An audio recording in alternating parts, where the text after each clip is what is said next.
want the rule reversed.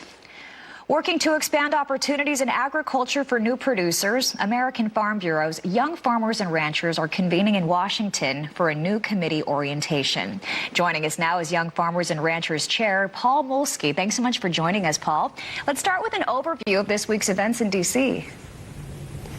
Sure, yeah. So just as you said, we have the new committee members joining us for an orientation and also training so that they can be the face of the Young Farmer program and effectively advocate for policy issues that are important to them. So what is the AFBF Young Farmers and Ranchers Committee, and what are you working to accomplish?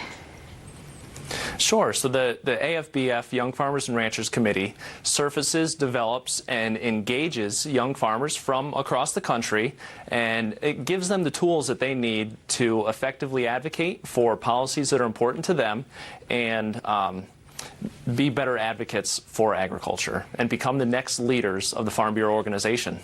You know, you're a young guy, you're well connected. Trade is vital to all of agriculture, especially the young people trying to get their start. What concerns do farmers in your home state of New York have right now about trade?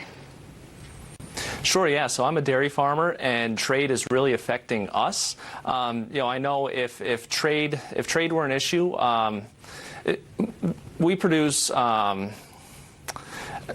The milk we produce one day out of every week goes to trade, and if we don't have a home for that milk, that means there's nearly 500,000 glasses of milk that don't have a home. So what we're calling on lawmakers to do is really get the USMCA across the finish line, because we want free and fair trade with our neighbors of Canada and Mexico.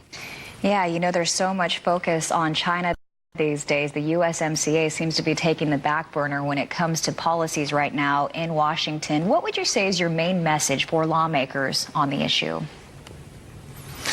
Yeah, so what we're really talking about is how trade is affecting farmers on the ground level at the farm. And what we want to do is we want to really focus on USMCA, because we need to get a trade deal done with our neighbors. And then once that's done, then we can go abroad and we can focus on getting trade deals with other countries as well. All right, so you want us to drill down initially and then widen out. Thank you so much for joining us. Really appreciate your perspective, and thanks, of course, for producing for this great nation. AFBF, Young Farmers and Ranchers Chair Paul Molesky, really appreciate